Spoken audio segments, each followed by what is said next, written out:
People say they want freedom. They complain about their routines, the monotony, the predictability, the feeling of being stuck in the same patterns day after day. They talk about wanting change, novelty, spontaneity, a life less scripted. But here's what's strange. When given the chance to actually break the routine, to make a real change, most people don't. They stay, they repeat, they choose the familiar path, even when they hate it. So why? Why does the brain resist the very freedom it claims to want? Why does routine, even uncomfortable routine, feel safer than the alternative? The answer isn't simple. It's not laziness. It's not fear of success. It's deeper than that. There are at least 5 psychological forces pulling you back toward the predictable, even when the predictable makes you miserable. First, the brain is wired to avoid uncertainty. Uncertainty means risk, and risk, evolutionarily, could mean danger. Routine is predictable. You know what comes next, what to expect, how to navigate it. Freedom is uncertain. You don't know what will happen, how it will turn out. And even if the routine is bad, even if it's draining you, at least it's known. The brain treats known bad as safer than unknown potentially better. Because the brain doesn't ask, will this make me happy? It asks, will this keep me safe? And routine always feels safer. That's why you stay in the job you hate, the relationship that's not working, the city that drains you. Not because they're good, but because leaving means stepping into uncertainty, and uncertainty feels like threat. Second, routines save mental energy. Decision-making is exhausting. The brain has limited cognitive resources, and it conserves them wherever possible. Every decision requires effort. What to eat, what to wear, what to do next. Routines eliminate those decisions by automating behavior. The more of your life runs on autopilot, the more mental energy you have left for other things. Freedom, by contrast, requires constant decision-making, and that's exhausting. So routines make life easier to navigate. They reduce the mental load. But they also make change harder. Because change means giving up that ease, that efficiency, and your brain resists that. Freedom sounds appealing, but it costs mental energy, and your brain would rather save that energy than spend it on possibility. Third, routines create the illusion of control. Life is unpredictable. Most of what happens is outside your control, but routines make you feel like you're managing it, like you have agency. Following a routine feels like you're controlling your life, even when the routine itself is limiting you.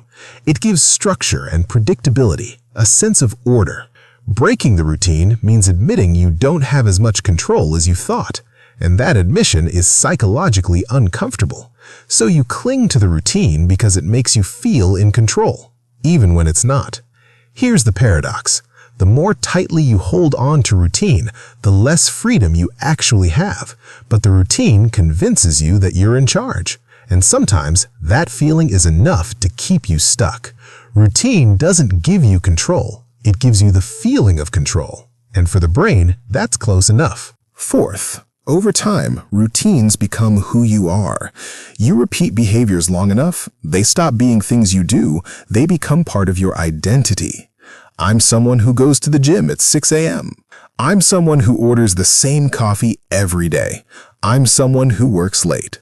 These are how you see yourself, and breaking them feels destabilizing because it's not just about changing what you do, it's about redefining who you are, and the brain resists that.